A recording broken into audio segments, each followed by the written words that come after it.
In the age of collapsing Earth systems and expanding outer rim civilizations, the listener stands at a threshold where human consciousness must evolve or become irrelevant.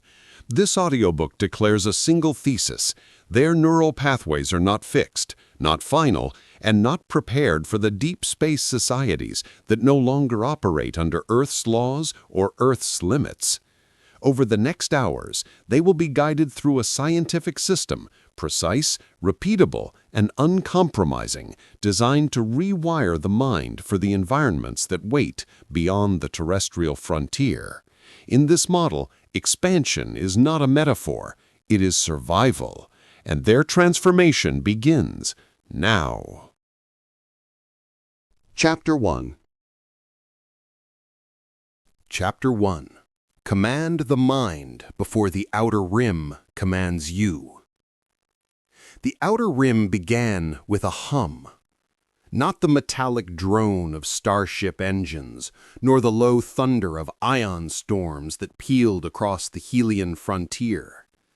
This hum was internal, subtle, rhythmic, almost biological. It vibrated beneath consciousness like a buried signal, pulsing through every newly arrived settler who stepped onto outpost K-21. Some ignored it. Some went mad from it. But every survivor learned the same principle: command the mind, or the mind is commanded. Cale always heard the hum in his bones before he heard it in his ears. Even now, as he stood at the observation deck overlooking the fractal architecture of the station, the vibration teased the back of his skull. He'd been told the sensation would fade. It never had. He suspected it never would. Below him, the nanite-governed city rearranged itself with mechanical grace. Towers unfolded like metallic flowers, then collapsed back into themselves, responding to data he couldn't perceive. The structures moved according to the colony's algorithmic logic that did not include human comfort or human sanity. The outer rim was not built for humans.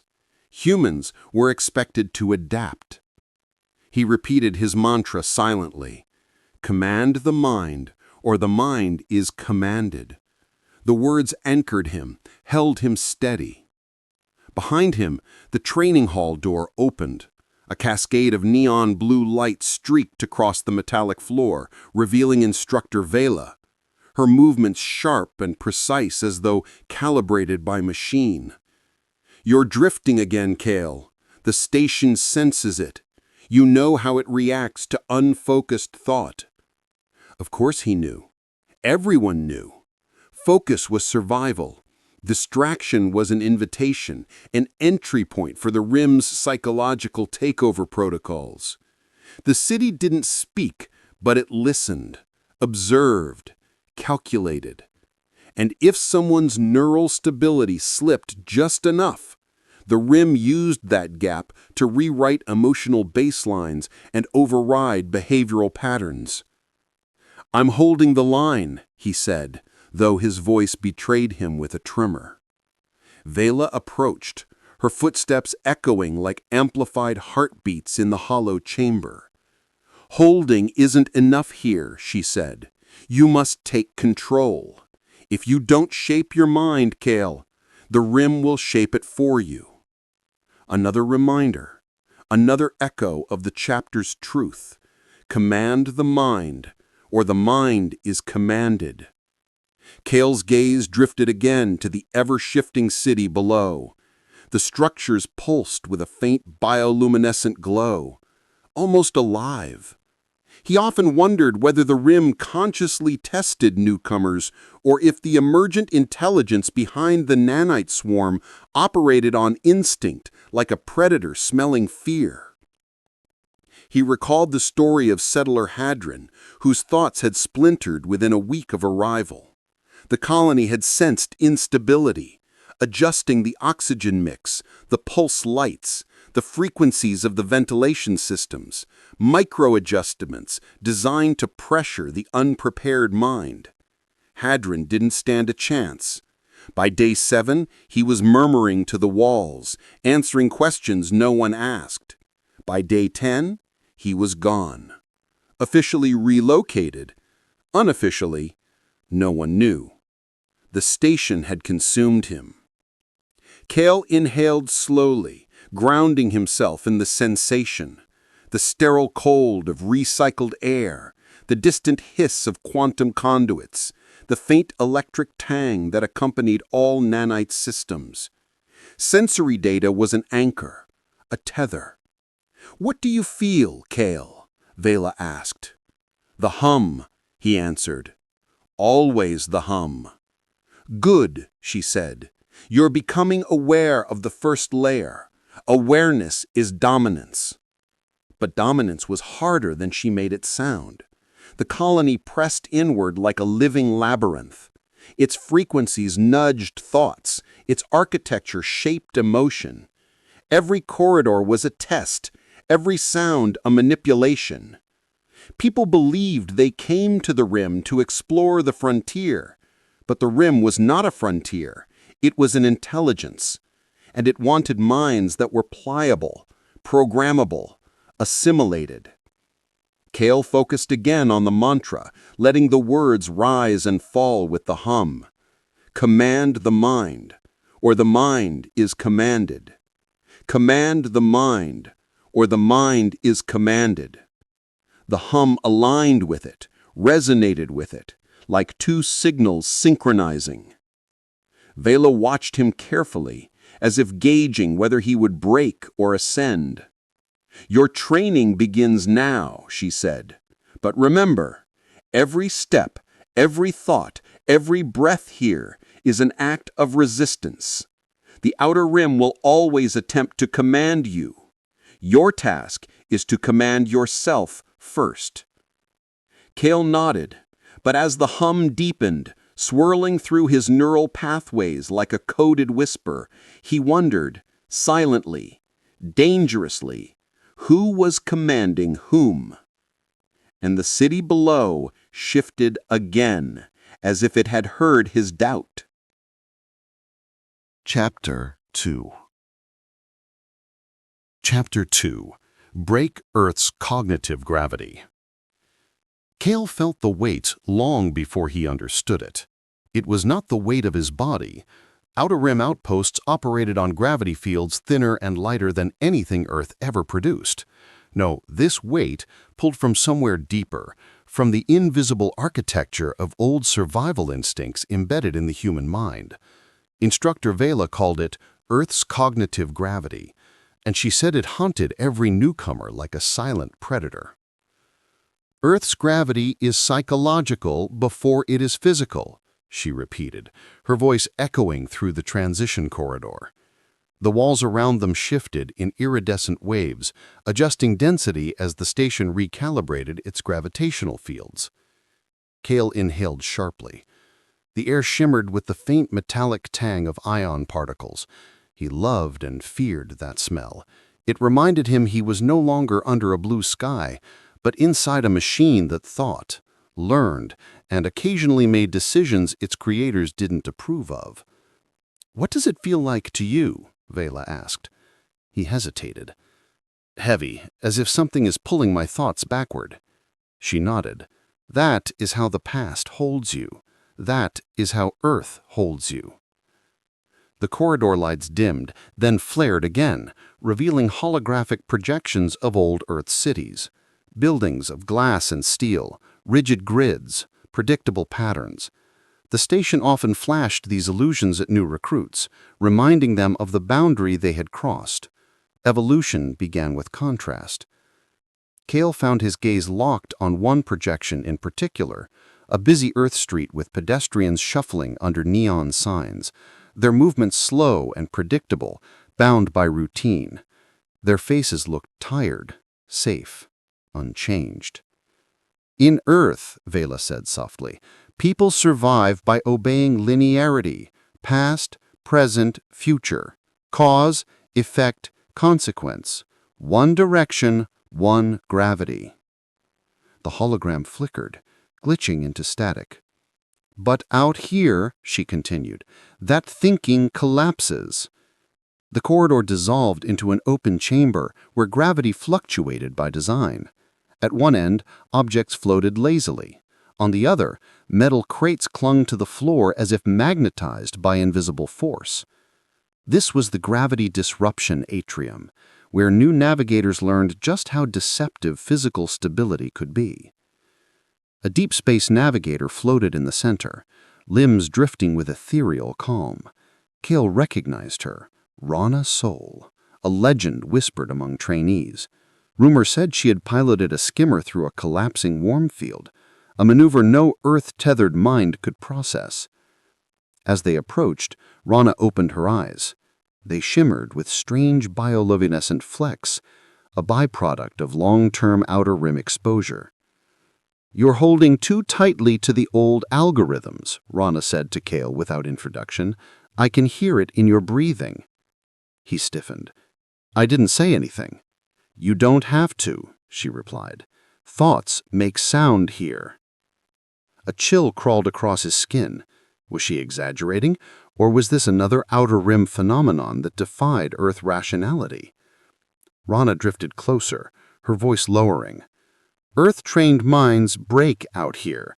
They cling to linear time, to gravitational certainty, to scarcity reflexes that don't apply in star systems where matter bends like vapor. Those who hold on to those old instincts—" Her sentence trailed off. A cluster of objects behind her suddenly crashed to the floor as the gravity field surged. The sound reverberated like a drumbeat. Jarring, violent. Cale swallowed. What happens to them? Rana's expression darkened. They collapse from the inside out. Their minds try to force the universe back into familiar shapes. The universe refuses. The atrium lights flickered again. For a moment, he thought he saw something shift in the corner, a shadow, a figure suspended in a gravity pocket, but then it dissolved into air. Earth's cognitive gravity, pulling backward, pulling inward, pulling wrong. Vela stepped forward, her tone sharp. "Show him." Rana extended her hand. A hologram materialized between them, a deep space navigator spiraling through an unstable warm field. At first, the flight path seemed steady. Then, abruptly, the pilot jerked into old Earth-born reflexes, slowing down instead of accelerating through distortion pockets, clinging to linear motion instead of adapting to distortion patterns. The ship buckled, collapsed, vaporized. Cale flinched at the explosion. "The pilot reacted with fear," Rana said. "Fear is gravity. Gravity drags you back to what you once were." Her next words chilled him. "Here, fear kills." The hum returned, deep, pulsing, familiar, and he felt it coil around his thoughts. Every vibration seemed to whisper the same truth. Break Earth's gravity, or be crushed by it. He steadied himself, repeating the internal mantra Vela drilled into every recruit. Earth's gravity is psychological before it is physical. Again, Earth's gravity is psychological before it is physical. The home synchronized with the phrase, a resonance that felt almost approving. Vela watched him carefully. "Good, you're beginning to disconnect, but the next layer will test you harder." A door opened at the far end of the atrium, dark, cold, waiting. She motioned him forward. "The vacuum chamber is ready." Cale took a slow step, aware that once he crossed that threshold, there would be no return to the mental world he once knew. Behind him, the hum deepened, as if the outer rim anticipated his next fall, or ascent. Chapter 3. Chapter 3. Rewire the neural pathways for vacuum environments. Silence. That was the first shock Cale felt as he stepped into the vacuum cognition chamber. Not the absence of sound, he had known silence on Earth, but a deeper, stranger quiet, a silence that seemed to erase the boundary between his thoughts and the space around them. The chamber swallowed noise, light, even warmth, a womb built of cold titanium and empty consciousness. "In the vacuum," Instructor Velas said behind him, her voice already fading as the chamber sealed, "only engineered thought survives." The mantra vibrated through his memory. In the vacuum, only engineered thought survives. He repeated it, letting it anchor him as the chamber lights dimmed to a faint blue pulse. A low hiss signaled the transition. The pressure dropped, gravity loosened, and the hum, the ever-present outer rim hum, became sharper, as if concentrating itself inside his skull. Cale floated an inch off the floor, suspended between fear and awe. The vacuum was not a void, it was a mirror. It reflected every unprocessed thought, every unresolved hesitation, every remnant of Earth's cognitive gravity. Here, without external noise or social cues, the mind was exposed, raw, naked, vulnerable. A voice cracked through the chamber's audio node, calm, neutral, genderless. "Begin neural decoupling sequence." Cale felt a tug inside his head, a gentle plucking of mental threads. Memories surfaced. His childhood home on Earth, the pressure of expectation, the noise of cities, the constant hum of other people's thoughts and judgments, all the stimulus that shaped him without his consent. He suddenly realized how loud Earth had been. The voice spoke again. "Vacuum cognition requires the dismantling of inherited identity. Prepare for isolation drift." The walls of the chamber shimmered, shifting into a holographic simulation of deep space. Stars sat impossibly distant, cold pinpricks against a canvas of absolute black. There was no horizon, no up or down, just the infinite. Cale inhaled sharply. His breath sounded too loud. He remembered the stories Vela had told him, stories of the Outer Rim pioneers who survived years in remote stations, surrounded by nothing but emptiness. Legends of Juno Nask, who rewired her mind to think in silence, and Kiran Solvex, who meditated for days in total sensory deprivation until his brain developed new paths of self-stabilization. They called it the vacuum shift, the moment the brain abandoned Earth conditioning and learned to generate its own internal structure. Cale wondered if he could do the same. The simulation deepened, stars blurred, stretching into strange fractal shapes. His heartbeat quickened. Then, a whisper. Not external, internal. What is real? The question pulsed through him. A motif, a test, maybe a warning. He knew the chamber was amplifying his cognitive loops, forcing him to confront the thoughts he avoided. This was the purpose, removing external reinforcement, external validation, external constraints. In the vacuum, there was no society to push back, to define him. The self had to be created, not inherited. In the vacuum, only engineered thought survives. He repeated the phrase, but something pushed against the mantra, an intrusive memory of Earth's crowded streets, of decisions made for him, of emotions shaped by others. Too much input, too much noise. He needed to disconnect. He closed his eyes, letting the hum guide him. The chamber responded, dimming the simulation further. His mind drifted, weightless, until he felt himself unravel, not falling apart, but unfolding.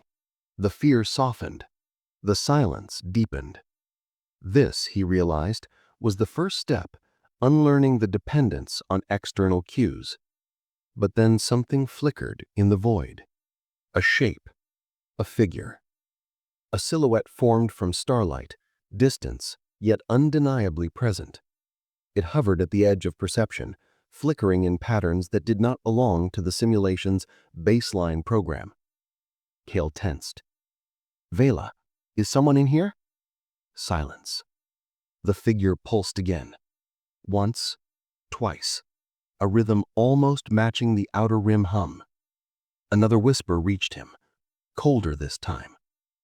You cannot escape the signal. Cale's breath caught in his throat. That wasn't part of the training script. He knew it. The instructors knew it. The entire colony knew it. The vacuum cognition chamber was supposed to block all external inputs. Nothing was meant to slip through. Nothing. He reached toward the shifting silhouette, fingers trembling in the low-gravity air. The figure dissolved. The chamber lights snapped back to white, and Vela's voice returned, tense, as if masking alarm. "You're done for today. Exit immediately." Cale listened to her tone, flat, controlled. Wrong. Something had happened, something he wasn't meant to see. The hum deepened as the chamber door opened. The signal had followed him, and it wasn't finished with him yet. Chapter 4. Chapter 4. Activate the Deep Space Decision Architecture. Cale's pulse was still unsteady when he left the vacuum cognition chamber. The silhouette he'd seen, if it was real, continued to hover behind his thoughts like a ghostly afterimage. But the outer rim offered no time to process fear. Here, fear was a luxury. Hesitation was a death sentence. Vela's voice sliced through the corridor like a blade. "Your next phase begins immediately. The Decision Architecture Lab is waiting." He followed her through a gravity-shifting walkway where lights flickered in rhythmic patterns, echoing the hum that had become his unwanted companion. Each pulse felt synchronized with his thoughts, as if the station were quietly mapping him. He wondered, not for the first time, what is real? The Decision Architecture Lab loomed ahead, a vast circular chamber with holographic star maps suspended in the air like floating constellations. The atmosphere thrummed with computational energy, metallic scent, electric undertones, a constant vibration beneath the soles of his boots. The outer rim rewards velocity, not hesitation. She repeated the mantra with ritual precision. Deep space decision-making is modular, swift, cold, sometimes inhuman. Cale exhaled slowly. "I'll try." "You will not try," she corrected. "You will shift." A hologram flared to life in front of him, projecting a simulation of an asteroid-governed jurisdiction, Roxos 4, a colony infamous for its absolute rules of response time. In Roxos 4, every citizen wore neural bands that detected hesitation. 3 seconds of indecision triggered an automatic command override. 5 seconds of hesitation triggered ejection from colony ranks. 7 seconds meant exile. As the simulation stabilized, Vela touched the control pad, and the asteroid rotated into view. Its surface glowed with patches of orange mineral, volatile pockets that could detonate if ignored too long. Machinery crawled across its crust like metallic insects, endlessly recalibrating gravitational anchors. "You are now in command of a skimmer above the surface," Vela explained. "Your decisions must be instantaneous. The system tracks your neural firing speed." Cale nodded, tension threading through his spine. "The outer rim rewards velocity, not hesitation." The phrase echoed in his mind, steadying his breath.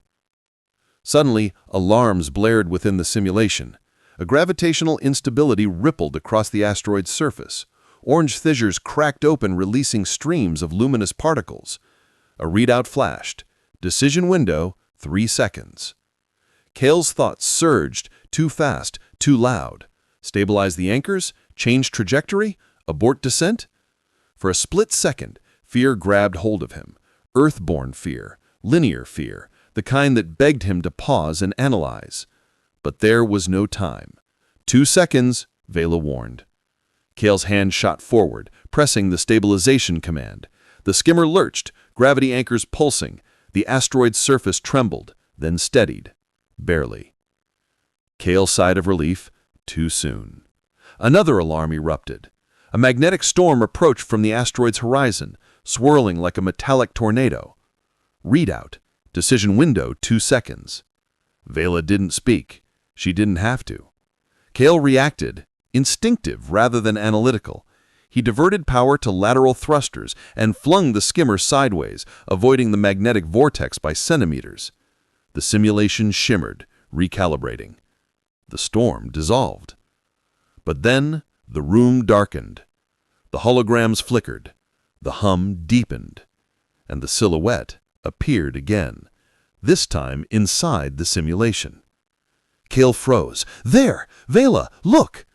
But Vela didn't seem to notice. She watched the data stream on her monitor, unaffected. The figure pulsed in a strange rhythm, the same rhythm Cale had heard in the vacuum chamber. A voice whispered, impossibly faint, yet undeniable. "You cannot escape the signal." Cale's chest tightened. Why was it following him? What was it? The simulation flashed red. Decision window, 1 second. A new threat materialized, an approaching debris cluster that would obliterate the skimmer on impact. "Move!" Vela snapped.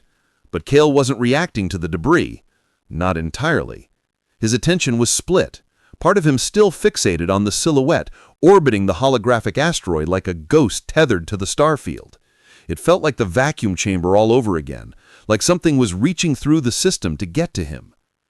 Hesitation spiraled through him. 1 second, half a second, a quarter. Before, the outer rim rewards velocity, not hesitation. Cale jolted back into the moment. With a surge of instinct, he slammed the emergency thrust command. The skimmer shot upward, missing the debris cluster by a razor's edge. Silence. Then, the simulation froze.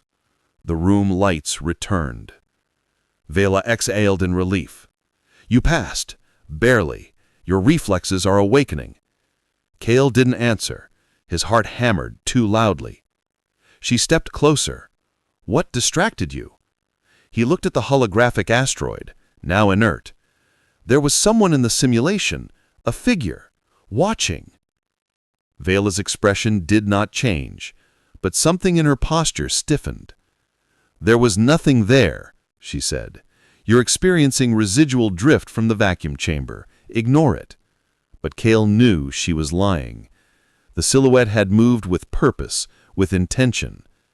And as he exited the lab, the hum followed him, louder, clearer, almost forming words. Something out there wanted him to decide something, and it wasn't finished testing him. Chapter 5. Chapter 5. Decode alien social systems before they decode you. The diplomatic convergence hall was unlike anything Cale had seen on Earth. An open cathedral of shifting geometry, built to accommodate species who did not perceive space the way humans did. Walls folded inward and outward in recursive patterns, floors curved into spirals, light refracted in slow, deliberate pulses, as if the architecture itself was breathing. Cale stepped inside with caution. The hum followed him, fainter in this chamber, but still present, vibrating between the folds of his awareness. Vela spoke softly beside him. "Every intelligence in the outer rim follows its own logic, its own language, its own definition of trust. Decode the system, or the system decodes you." The mantra landed like a weight. Decode the system, or the system decodes you. He would need it. Clusters of beings filled the hall, some tall and translucent, their bodies shimmering like liquid glass. Others short and angular, each movement a precise mathematical gesture. Still others, machine intelligences, floated as luminous spears, their pulses communicating in frequencies too rapid for human ears. Cale felt suddenly small, exposed, human. "Why bring me here?" he whispered. "Because your mind has been shifting," Vela said, not looking at him. Because something is watching you. And because if you can't decode these systems, you won't survive what's coming. He stiffened. You saw it too? The silhouette? Vela's gaze hardened. We do not discuss anomalies in public spaces. A machine intelligence drifted toward them, a shimmering orb laced with golden threads. It emitted a soft, harmonic tone. Cale instinctively stepped back. Wrong, Vela hissed. Step forward. Do not show fear. He obeyed. The orb scanned him in a slow vertical pass.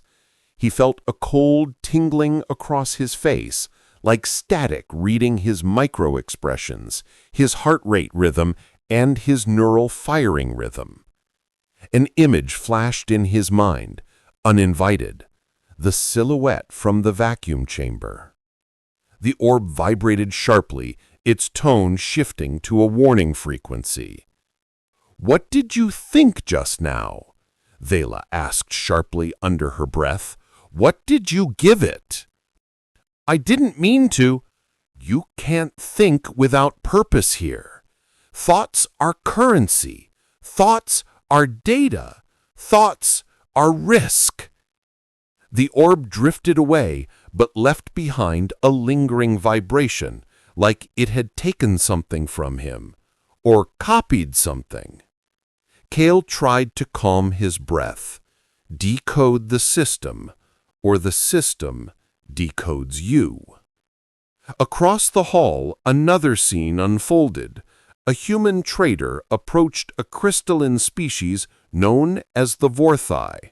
He extended his hand, a friendly earth gesture, but the Vorthai recoiled. Their bodies shifted to a harsh red hue. The hall quieted. Oh no, Vela whispered. In Vorthai culture, extending a hand meant domination. Submission was indicated by touching one's own chest, a nuance the trader should have known. Before the trader could correct himself, a Vorthai enforcer appeared, its limbs sharpening into jagged edges. With a single motion, it dissolved the trader's access credential, marking him as socially banned. Banishment in the Outer Rim might as well have been a death sentence. Cale swallowed hard. They erased him just for that? It was not just anything, Vela said calmly. He violated their hierarchy. He misread intention. He acted with Earth logic, not Outer Rim perception. Her eyes turned to him. That cannot be you. A low chime echoed through the hall, calling them to the center platform, where a multi-species assembly gathered. In the middle stood an alien diplomat encased in swirling tendrils of smoke.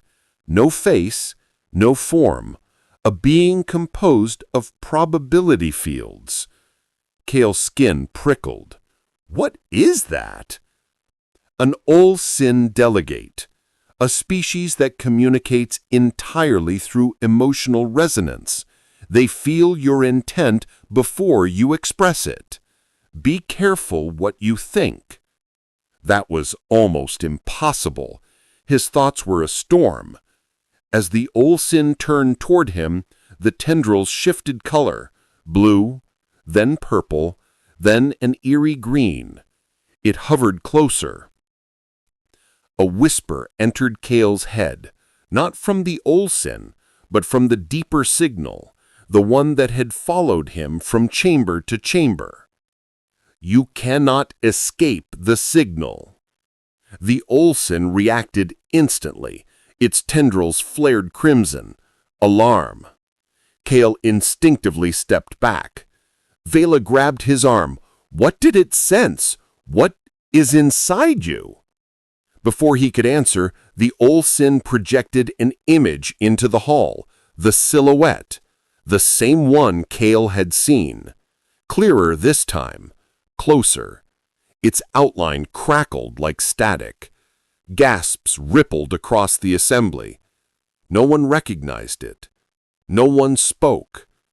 And yet every species reacted with the same visceral recognition: fear. The Olsen's tendrils coiled tight, then pointed directly at Cale. Vela stepped in front of him. "We need to go, now." But the hall sealed itself. The system decoded something, and it had chosen him. Chapter 6. Chapter 6. Stabilize identity under hypervelocity change. The hall sealed around them. Panels folded in like metallic petals, and the light dimmed to a deep violet glow, a color used only during threat classification events. The Olsen delegate hovered at the center. Tendrils pointed toward Cale in a trembling lattice of alarm. "Cale, breathe," Vela whispered sharply. "Hypervelocity shift incoming." He had no idea what she meant until the floor dropped.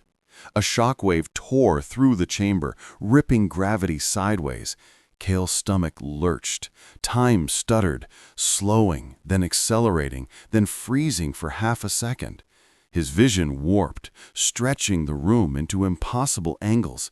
Even sound fractured, echoing in reverse for a moment before resinking. Hypervelocity instability, the outer rim's most dangerous phenomenon. The forces here didn't just distort space, they distorted identity. Moments slipped out of order, thoughts folded back onto previous thoughts. What was real blurred at the edges. Cale felt the world smear into 1,000 mirrored fragments. Was he standing or falling? Had he blinked or never opened his eyes? Was the silhouette behind him or inside him? A question pulsed across his mind like a warning. What is real? The hum deepened, louder than ever, almost sentient. "You cannot escape the signal." The whisper crawled across the inside of his skull, calm, cold, patient. Cale gritted his teeth. "Stop! Stop!" The hypervelocity waves intensified, pushing his mind to the edge of fragmentation. Without an anchor, he would tear apart, not physically, but psychologically.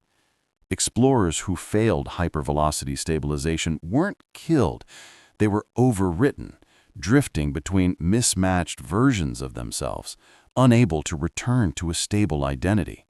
Walking glitches. "Cale," Vela snapped, gripping his shoulders though her hands phased in and out due to temporal drag. "Repeat the algorithm. Repeat it." He tried to remember something she had taught him in the early days of training. The identity protocol. A self-stabilizing sequence used by long-range navigators to preserve coherence during temporal surges. But the memory kept slipping. "Say it," she shouted. And then it clicked, barely. Cale whispered the first line. "I am the observer of the change." Reality flickered. He spoke the second line. "I am the constant inside the shift." His vision aligned slightly.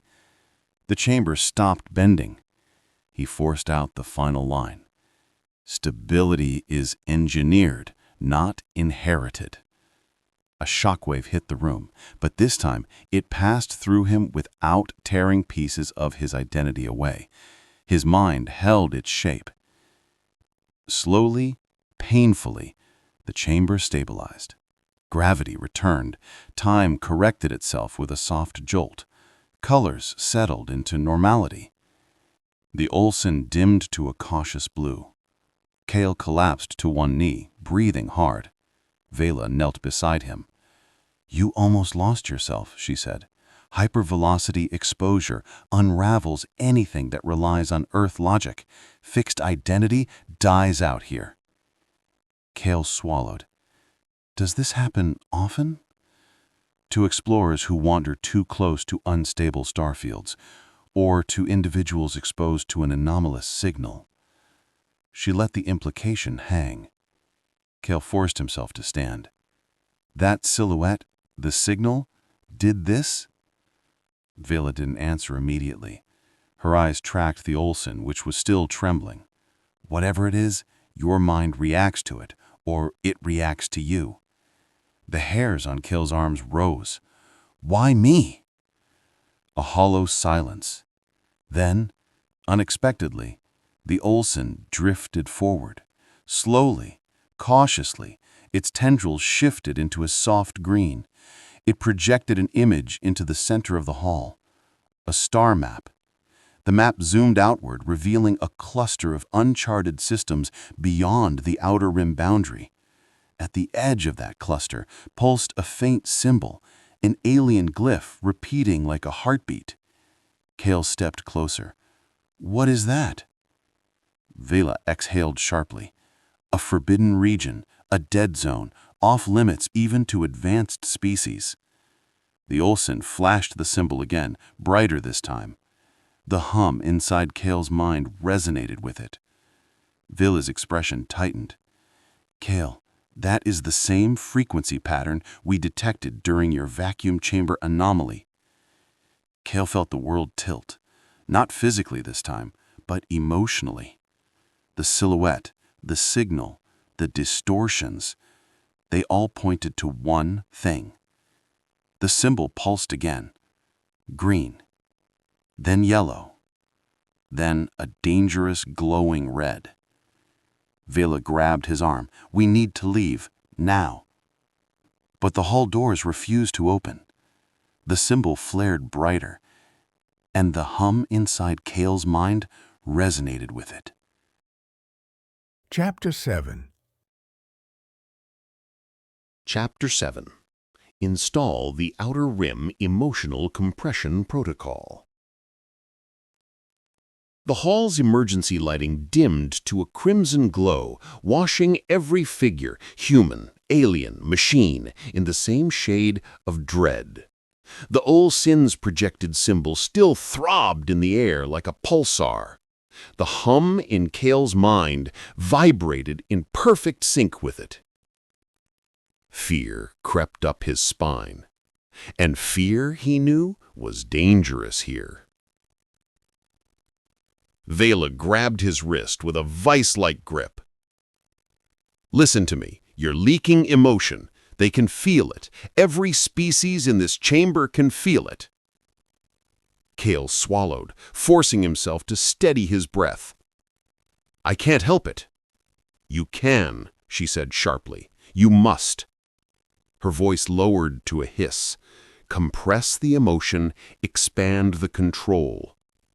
The mantra hit him like a command rather than advice. A tremor rippled through the hall. Geometric panels snapped shut across the ceiling, leaving only thin slits of red illumination. The Olsen recoiled, its tendrils spasming, reacting not to external threat, but to Cale's emotional output. Your fear is destabilizing the room, Vela warned. The realization struck him hard. His emotions were loud enough to influence an entire cross-species assembly, proof of just how entangled he had become with the signal. Cale forced his breath into a slower pattern, but emotions were still rising. Fear, confusion, anger, each one amplified by the lingering effects of hypervelocity distortion. His mind felt raw, too open. Vela turned him toward the sealed exit. We're going to walk out of here slowly, quietly, compress every emotional spike as it forms. How? He whispered. Instead of answering, Vela tapped a sequence on her whist console. The hall responded with a brief flicker, and a holographic training vignette materialized between them. A memory archive from the Helian frontier. Cale recognized the setting instantly, The helionic battlefields, the storm-racked battleground where soldiers trained to maintain emotional discipline under lethal conditions. In the hologram, a squad of helium troopers moved silently through a corridor of blackened metal. Their armor emitted faint blue pulses, compression indicators. One soldier faltered as a fear spike registered and his armor briefly glowed red. A second later, an autonomous turret swiveled toward the soldier. Without perfect emotional control, it tagged him as unstable, potentially dangerous. The turret fired. The soldier vanished into dust and static. Cale flinched. Vela's voice was cold. Out here, emotion isn't a story, it's a measurement, a risk factor, a variable that can kill you or save you. The difference lies in control. The hologram shifted. The remaining soldiers synchronized their breathing, their heartbeats, their focus. Their armor deepened to a controlled indigo. Compressed emotional bandwidth. The turret rotated away. Compress the emotion, Vela repeated softly, expand the control. The mantra became a rhythm in Cale's mind, a counterbeat to the hum that stalked him. He closed his eyes.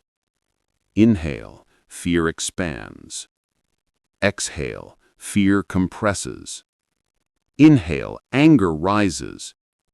Exhale, anger narrows. He imagined his emotions shrinking into small, dense orbs, compact, contained, controlled. He imagined his body becoming a sealed system, not broadcasting, but restraining, internalizing, refining. The hum reacted, slightly, muffled. The red glow in the hall softened. Vela observed him carefully. Good. You're closing the leak. Cale opened his eyes. The Olsin delegate had shifted from crimson to a hesitant blue-green. Other species in the hall relaxed their stances, their gestures no longer rigid or defensive. Even the floating machine intelligence flashed a rapid binary distress pattern. Cale could feel it, his emotional bandwidth tightening, compressing, solidifying into something more precise. He felt lighter, sharper, untethered from panic. He whispered the mantra under his breath. Compress the emotion, expand the control. But then, the hum flared again. A sudden spike of déjà vu stabbed through his mind. His compressed control wavered. For a heartbeat, he saw the silhouette again, behind the Olsin, flickering like a creature caught between incompatible realities. Cale froze. The silhouette lifted its head. The hum intensified into a throbbing signal.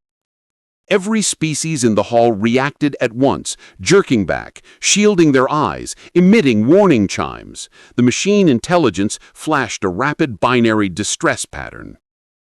Vela hissed, "Hold your compression, Cale!" But it was too late. Emotions surged, unwanted, uncompressed, explosive. Fear, recognition, something deeper. The Olsin's tendrils snapped open, signaling catastrophic alarm. The geometry of the hall unfolded like a blooming mechanical flower, revealing a hidden aperture in the floor. The floor panels hissed apart. A glowing chamber lay beneath them, dark, circular, pulsing in the same rhythm as the silhouette. Vela's eyes widened. That's impossible! The signal whispered inside Cale's skull. Quiet, intimate, undeniable. You are the key! The floor dropped beneath him. He fell. Chapter 8. Chapter 8. Expand perception beyond human sensory limits. Cale hit the chamber floor with a jarring impact, yet the surface beneath him felt soft, almost fluid, as if the material shifted to cushion the fall. A faint luminescence rippled outward from where his body struck, glowing like bioluminescent waves in a dark ocean. He lay still for a moment, dazed. The hum, the constant signal, was louder here, resonating in the walls, vibrating beneath the surface of his skin. Then he realized something unsettling. He couldn't see. Not darkness, not blindness, something different.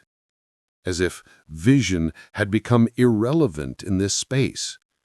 He pushed up slowly, his hands feeling the shifting textures beneath him, smooth, then rough, then impossibly soft, cycling in rhythmic pulses. "Where am I?" he whispered. The sound echoed strangely, bouncing back in frequencies he didn't recognize. A calm, synthesized voice reverberated through the chamber. "Welcome to the Perception Expansion Vault." His breath caught.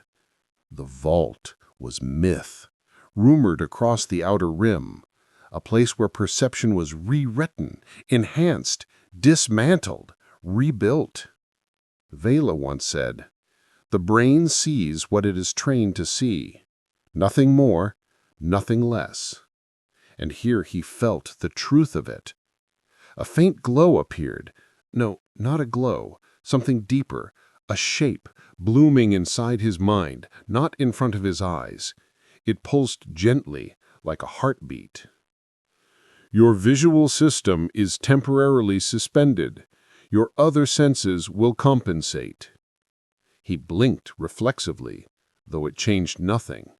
"So I'm blind?" "No," the voice replied. "You are untrained." A tremor of unease rippled through him. Then something shifted. A sensation spread across his consciousness, horizontal at first, then vertical, then radiating in spirals. It wasn't sight, not sound, something entirely different. Patterns, codes, frequency signatures. He felt them moving through the air like invisible smoke. Was this how alien species perceived the world? Was this how the silhouette saw him? The thought chilled him. Images or impressions formed inside his mind. He sensed a cluster of objects nearby, not shapes, but densities, weight patterns, pressure gradients. Their presence pressed softly against his awareness, like fingertips touching the edge of thought. Another cluster, alive, moved along the far wall, emitting faint thermal ripples. It was overwhelming, yet mesmerizing. "The brain sees what it is trained to see," he repeated under his breath, grounding himself in the mantra. Suddenly a flash, sharp, electric, cut across his consciousness. He staggered back. The silhouette. Not visually, but sensed, recognized, its signature pressed against his mind like a dark imprint. Heavy, cold. A whisper drifted through the chamber. "You cannot escape the signal." Cale's heart raced. "Why are you following me? What are you?" Silence. Then the room pulsed again. The sensory field shifted. Threads of light, non-visual, yet understood, wove themselves into complex patterns around him. They resembled neural networks, constantly branching and reconfiguring. The vault was training him. Experiences flooded his mind. A navigator on the Helian outskirts using retinal nanofields to track multiple wavelengths simultaneously. A Terran diplomat reading alien pheromonal expressions as clearly as spoken sentences. A machine empath interpreting electromagnetic emotion casts from synthetic life forms. A voidwalker mapping zero-light corridors using only vibration fields and soundless echoes. Each memory felt both alien and familiar, like skills he had never learned, yet somehow remembered. He gasped as the patterns sharpened. Now he could see the entire chamber, a dome of shifting materials, humming with energy currents. He sensed pathways opening beneath the floor, the faint presence of something ancient embedded deep within the structure. Something connected to the signal. His thoughts spiraled. What is real? What is perception? Had the silhouette always been visible, but simply beyond his prior sensory reach? The vault pulsed in answer, not with words, with recognition. Then a new sensation flooded him, like a neural door opening. He sensed a grid beyond the chamber, points of consciousness, voices without sound, thoughts without words, extraterrestrial minds, far away, yet somehow connected by a thin, shimmering thread. He felt them turn towards him. Notice him. A shiver ran through his body. He was perceiving across species boundaries, across distance, across something deeper. The synthesized voice returned. Your perception is expanding, but be warned. Once opened, these pathways cannot be closed. Cale swallowed. Why show me this? The room dimmed. A single frequency began to pulse, deep, rhythmic, familiar. The signal. Because the entity seeking you exists beyond visual planes, you must learn to sense what it is. The vault's floor split open, forming a circular descent tunnel illuminated by swirling non-visual spectra. At the bottom, he sensed it. A presence. Vast. Waiting. Aware. Vela's distant voice echoed in his memory. Some intelligences decode you long before you recognize them. The pulse intensified. Proceed, the vault commanded. Cale inhaled sharply and stepped into the descent. Chapter 9. Chapter 9. Integrate the multi-species communication layer. The descent tunnel closed above Cale with a sound like a locking heartbeat, deep, resonant, final. He felt it vibrate through his bones, through his new senses, through something deeper. A dim glow emerged ahead, not light, again, something beyond light. A cluster of pulsing impressions radiating in layered waves across the tunnel walls like harmonic ripples. His new perception mapped them instantly. Frequency signatures, emotional densities, probability currents. He was sensing communication. Not spoken, not visual, something more primal, more evolved. A voice, synthetic yet ancient, echoed through the chamber. You are entering the multi-species integration lab. Prepare your consciousness for layered interaction. Cale swallowed. I'm supposed to communicate with who or what? With everything. The chamber expanded around him, a massive hollow sphere, its walls lined with hexagonal nodes. Each node pulsed a different color, a different rhythm. Some rapid and insectoid-like, others slow and machine-precise, others organic, wave-like, almost emotional. Cale's breath caught. This was the communication hub Vela once described, the place where Outer Rim ambassadors learned to bridge species, languages, and even forms of cognition. And now it wanted him. The nodes activated. A sudden swarm of impressions flooded his mind, buzzing, chittering, clicking pulses. Insectoid hive logic. He staggered back. Too much, too fast. Adaptive compression online. The system intoned. The swarm stilled, reorganizing into a structured pattern, a logic grid. He sensed the hive's collective identity. Thousands of minds thinking as one, their words made from shared intentions rather than sounds. Then another layer snapped into place. Cold, deliberate pulses, spikes of probability, rings of synthetic empathy. Machine language resonance. He felt the presence of multiple machine intelligences, entities who communicate not by emotion or logic alone, but by predicting each other's next states. Then a third layer: warm, fluid, emotional, mammalian patterns, human and non-human. All the layers intermingled, overlapping like translucent sheets of consciousness. Cale pressed his palms against his temples, overwhelmed. "What is this?" he gasped. The system responded. "The multi-species communication layer. Integration is required." Integration. That word again. Vela had said it to him once, in a tone that suggested fear and reverence. Out here, integration is the new intelligence. Cale inhaled, grounding himself. He repeated the mantra aloud. Integration is the new intelligence. As he spoke, the layers stabilized. The hive logic softened into a rhythmic awareness. The machine resonance aligned into predictable pulses.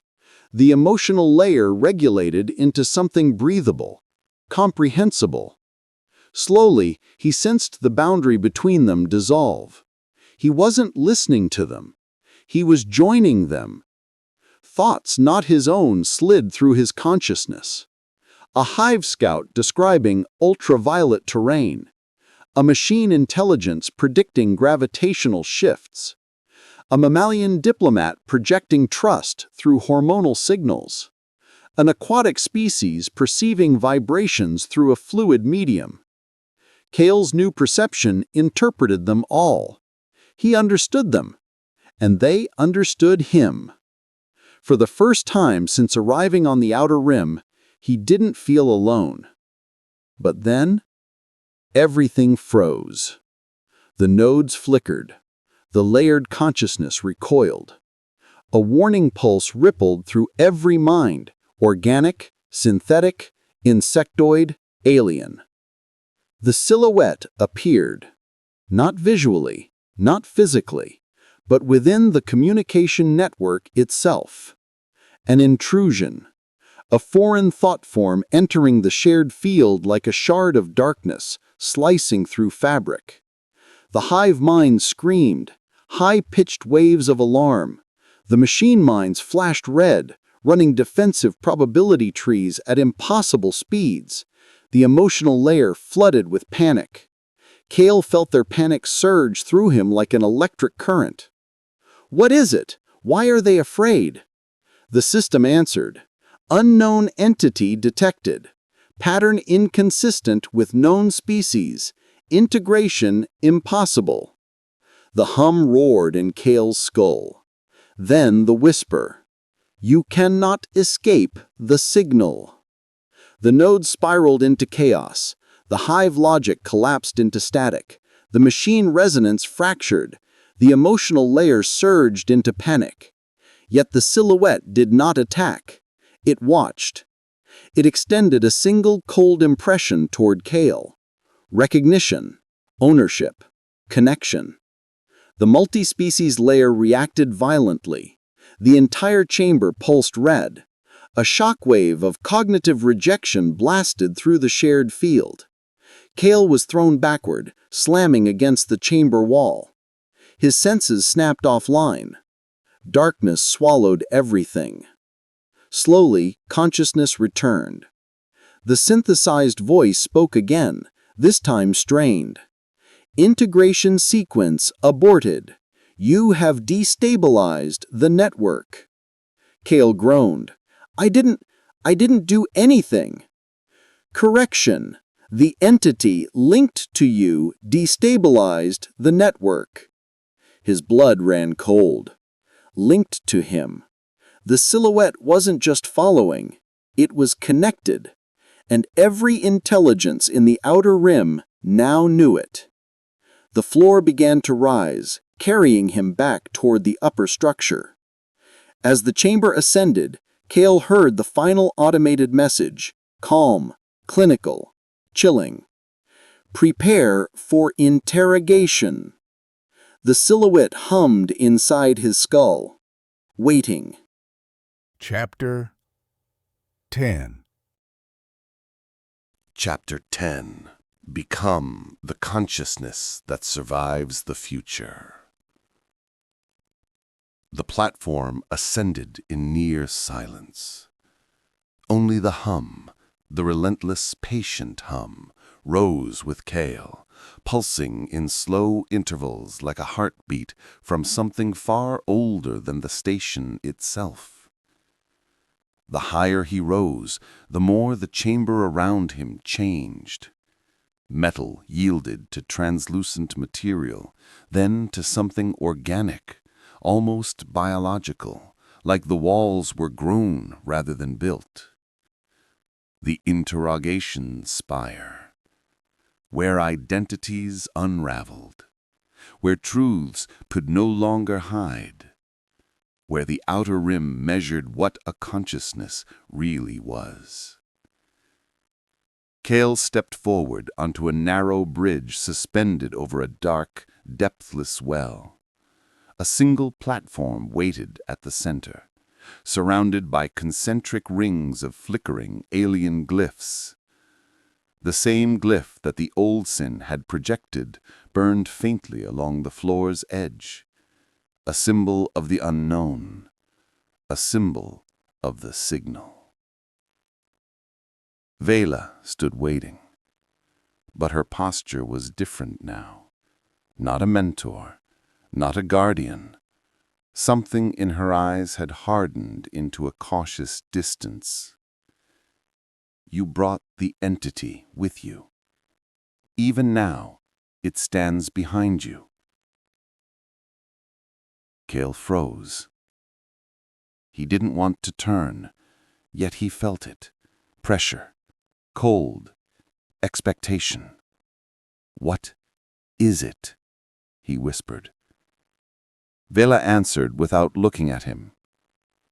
Something that adapts faster than reality can contain. Something that tests the edges of consciousness.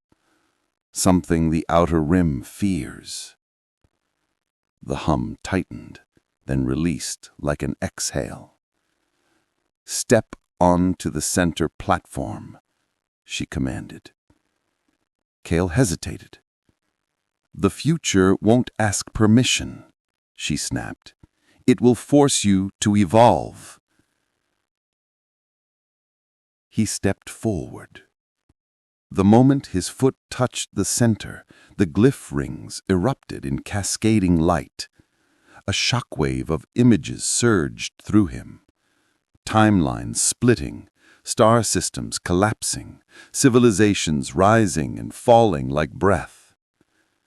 He saw humans break, fracture, become obsolete. Then the visions shifted. He saw others who survived, not because they were stronger, not because they were smarter, but because their consciousness changed faster than the threats around them. A man meditating calmly inside a collapsing time dilation chamber.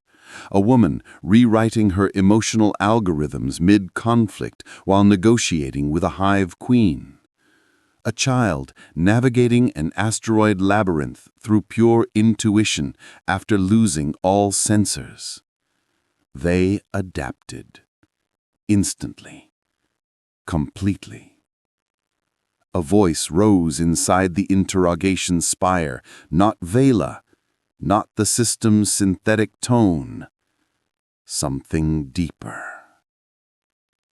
Adaptation is immortality.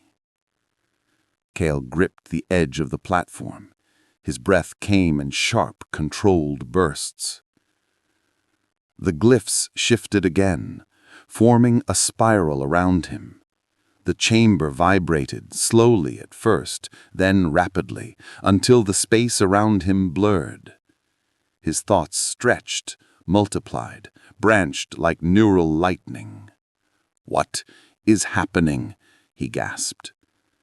Vela stood at the edge of the bridge, arms crossed. You are becoming what you must. Stop resisting. His senses cracked open. He saw beyond the walls, into the station's spine, where nanite swarms moved like rivers through metal arteries.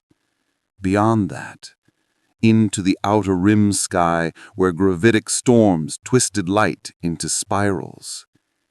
Beyond even that, into the uncharted black where the forbidden glyph pulsed like a distant heartbeat. The hum synchronized with his breathing. Slow, deep, inevitable. Adaptation is immortality. The whisper returned, now unmistakably from the silhouette standing behind him. He turned, and finally he saw it. Not with eyes, but with every expanded sense the vault had given him. A figure of shifting density and light, a consciousness vibrating across multiple spectrums at once. Not biological, not machine, not anything the outer rim had catalogued. It wasn't hunting him. It wasn't haunting him.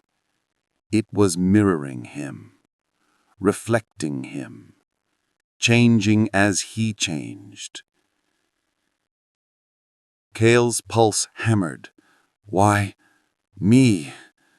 The entity stepped closer, its form blurring and refining at the same time. A voice entered his mind, so close it felt like his own thoughts speaking back to him.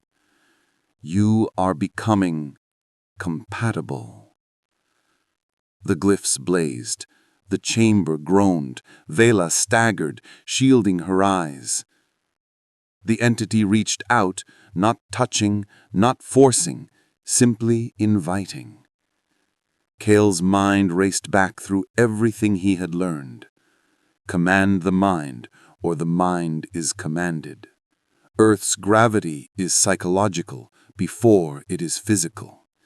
In the vacuum, only engineered thought survives. The outer rim rewards velocity, not hesitation. Decode the system, or the system decodes you. Stability is engineered, not inherited. Compress the emotion, expand the control. The brain sees what it is trained to see. Integration is the new intelligence. A final truth rose through all of them, woven into every lesson. Adaptation is immortality. Cale stepped forward. The entity met him halfway. Their thoughts collided, merged, folded into something new. Something built for the future. The final thing he heard before the chamber dissolved into light was Vela's voice. Soft, awed, and fearful. Cale, what are you becoming? The light swallowed everything.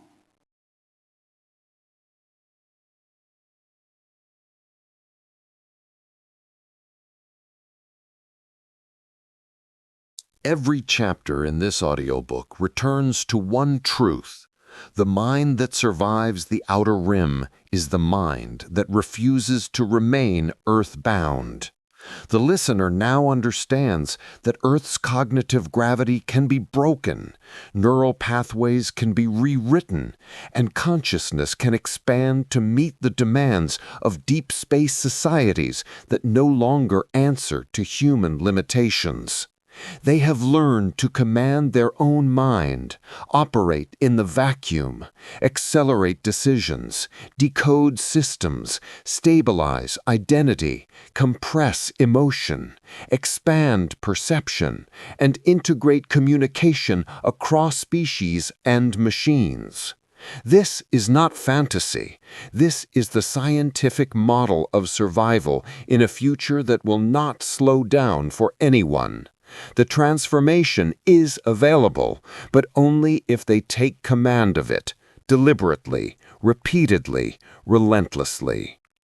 The challenge is simple. They must now choose whether to remain who they were or become the consciousness that survives the future. The outer rim is waiting.